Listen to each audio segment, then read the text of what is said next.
আমরা অলরেডি ঘাগড়া পৌঁছে গেছি। এই ঘাগড়া থেকেই এবার আমরা ডান দিকে টার্ন নেব। ঘাগড়া হচ্ছে একদম মাঝখানে। এখান থেকে লোহারদাগাও 25 কিলোমিটার, আবার গুমলাও 25 কিলোমিটার, আর এখান থেকে নেতারহাট হচ্ছে 55 কিলোমিটার। ওই যে রাস্তার উপরে সাইনবোর্ডটা একবার ভালো করে লক্ষ্য করুন, ওটা দেখলেই আপনারা সবকিছু ভালো করে বুঝে যাবেন। ঘাগড়া ক্রস করে কিছুটা পথ আসার পরেই আপনারা দেখতে পাবেন দূরে নেতারহাটের পাহাড়ের রেঞ্জগুলিকে। আমরা প্রায় বেলা 10টা নাগাদ ঘাগড়া ক্রস করেছিলাম।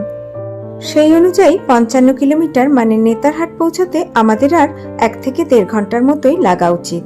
কিন্তু সামনেই যে আমাদের জন্য ঘোর বিপদ অপেক্ষা করে আছে সেটা তখন জানতাম না। চলুন এবার তাহলে আপনাদের আসল গল্পটা বলি। দুজনেই যখন রাস্তার এই প্রাকৃতিক সৌন্দর্য মন প্রাণ দিয়ে উপভোগ করতে করতে যাচ্ছিলাম, ঠিক তখনই রাস্তার ধারের কোনো একটি শার্প গর্তে আমার সাইডের গাড়ির চাকা দুটি পড়ে যায়।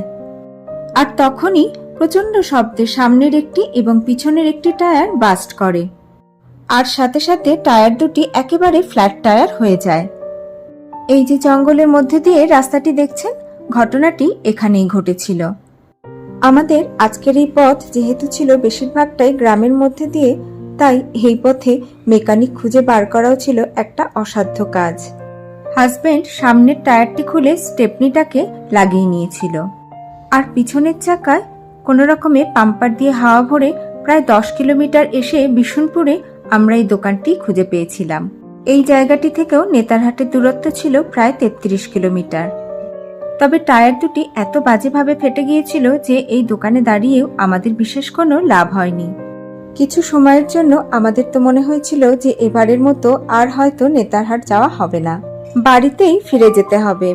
শেষমেশ ওইভাবেই চাকায় হাওয়া ভরে প্রায় 50 কিলোমিটার আবার পিছন দিকে এসে লোহারদাগাতে এমআরএফ এর শোরুম থেকে দুটো নতুন টায়ার কিনে লাগিয়ে তারপরে আবার নেতারহাটের উদ্দেশ্যে পাড়ি দিয়েছিলাম।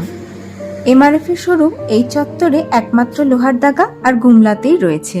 আমার এই ভিডিওতে কথাগুলো বলার একটাই উদ্দেশ্য, আপনারা যদি কখনো এইরকম বিপদের মুখে পড়েন তাহলে সোজাসুজি লোহারদাগা কিংবা গুমলাতে চলে যাবেন।